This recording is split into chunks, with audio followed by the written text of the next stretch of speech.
A sua forma aqui, que a gente também já falou nessa relação, que seria o Estado unitário e o Estado federativo, né? O Estado federativo é aquele que o poder é distribuído, né? E o Estado unitário é aquele que o poder é concentrado, né? É básico isso. E uma coisa que a gente pode agora também falar sobre o território seriam as parcelas do território, né? O território ele é dividido da seguinte maneira. A gente pode dividir o território em solo, subsolo, espaço aéreo, mar territorial. E cada um deles teria a sua denominação. Então o solo seria a porção de terra delimitada pelo mar e por fronteiras internacionais. Porção de terra visível, delimitada pelo mar e por fronteiras internacionais. Subsolo, porção de terra subjacente ao solo. Porção de terra subjacente ao solo. Espaço aéreo. Espaço aéreo seria a coluna de ar imaginária que acompanha o solo e o mar territorial do estado, né? O nosso espaço aéreo ele foi regulamentado na Convenção de Chicago em 1944, né? Que dava o direito à passagem aérea inofensiva. No caso aí você está viajando de um país para outro, né? Não ter o perigo de ser abatida a aeronave, né? E o Tratado do Espaço Exterior, em 1966, houve a impossibilidade de qualquer estado se apossar do espaço ultraterrestre. Então, no Tratado do Espaço Exterior, em 1966, houve a impossibilidade de qualquer estado se apossar do espaço ultraterrestre, né? O espaço ultraterrestre. E aí a gente tem o mar territorial, por fim. O mar territorial seria a faixa de 12 milhas marítimas de largura, conforme definido na Lei 8.617/93. Né? Então aí a gente está bem explicado essa parte da divisão. Vamos falar um pouco sobre a embaixada. Embaixada, isso é uma dúvida que todo mundo tem, né?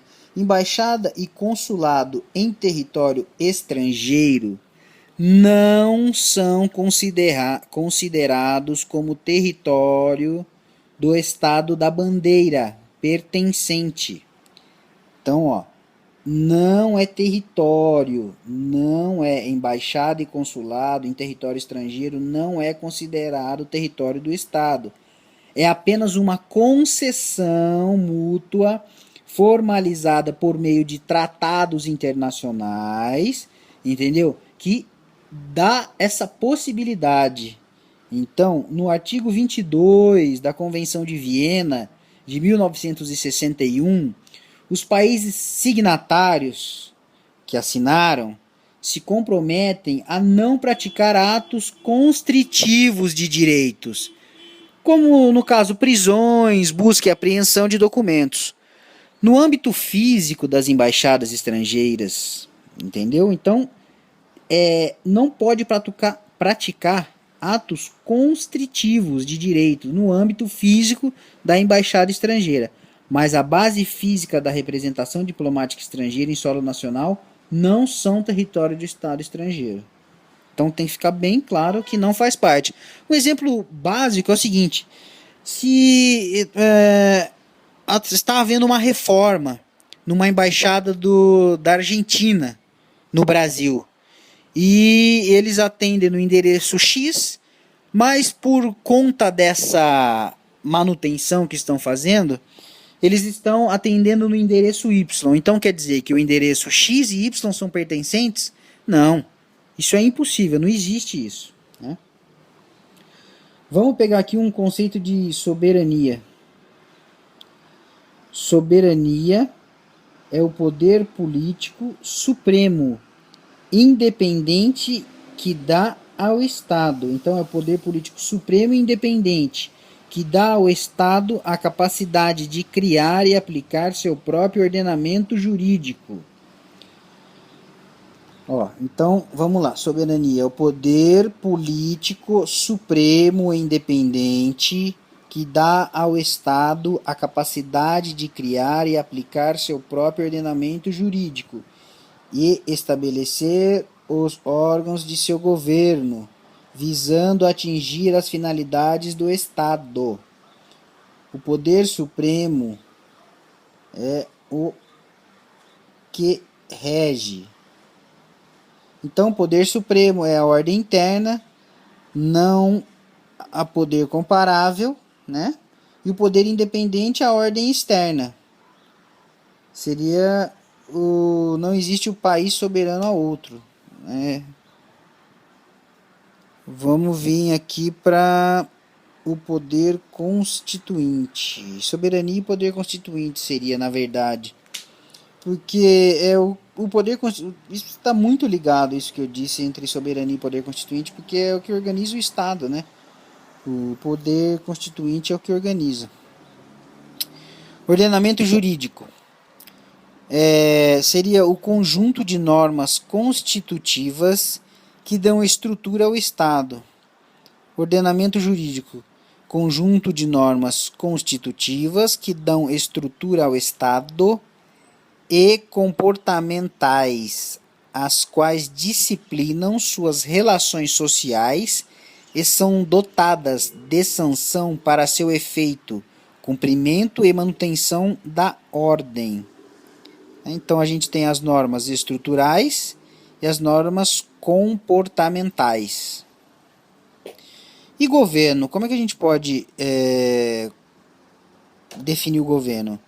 O governo é o conjunto de órgãos mediante os quais a vontade do Estado é formulada e realizada. Os órgãos de governo fundamentalmente são três: o poder executivo, o poder legislativo e o poder judiciário.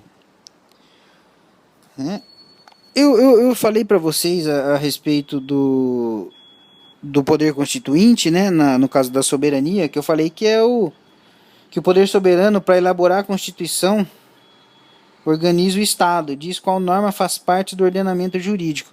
Então tá muito ligado mesmo, né, como eu tinha dito para vocês. Poder constituinte, poder com força e autoridade para elaborar a Constituição de um Estado. O momento do exercício do poder constituinte é a ocasião de maior expressão de soberania de um Estado, responsável em estruturá-lo, bem como definir os direitos e garantias fundamentais que limitam o poder político. Olha que coisa importante, hein? Poder constituinte e ordenamento jurídico. A Constituição, elaborada pelo Poder Constituinte, estabelece um processo legislativo para a elaboração das normas que integram o ordenamento jurídico, bem como os órgãos que participam deste processo. Poder Constituinte e Governo. A Constituição, elaborada pelo Poder Constituinte, cria os órgãos do Estado e confere atribuições aos mesmos, com a finalidade de evitar a concentração do poder político em uma só pessoa ou órgão. Uma coisa muito importante, né? E a finalidade social? Está no artigo 3º, é um objeto fundamental, né?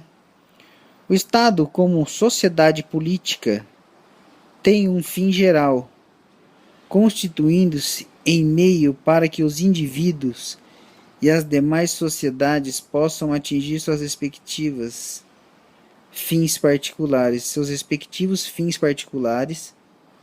Pode-se dizer que o fim do Estado é o bem comum, ou seja, o conjunto de todas as condições de vida social que favorecem o desenvolvimento integral da personalidade humana em um determinado território. Artigo 3º da Constituição Federal.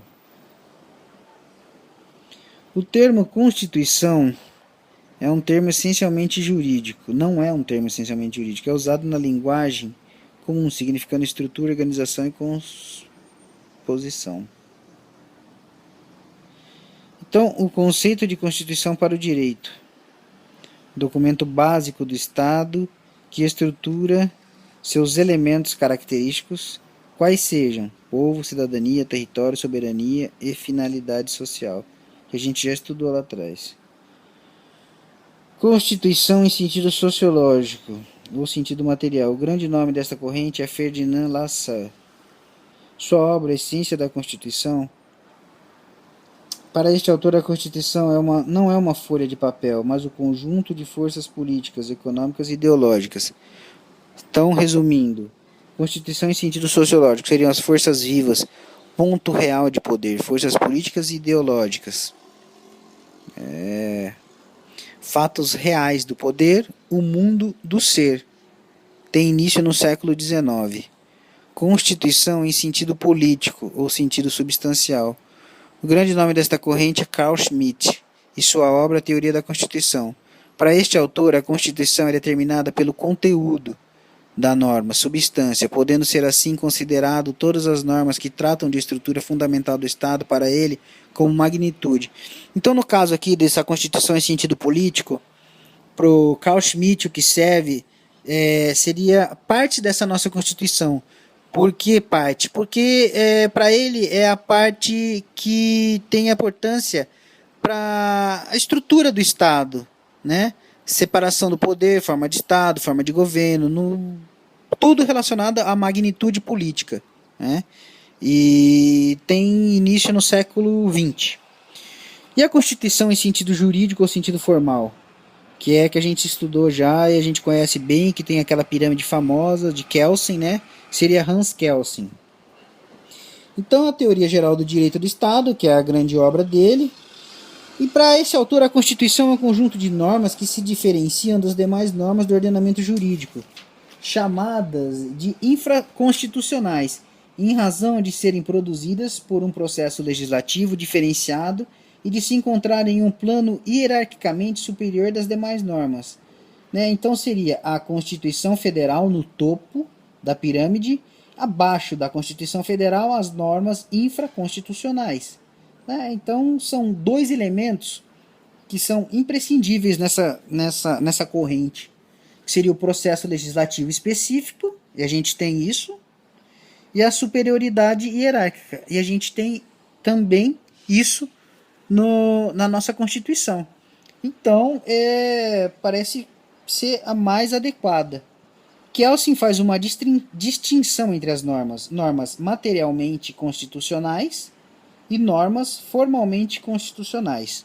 As normas materialmente constitucionais tratam de separação de poder, forma de Estado e forma de governo.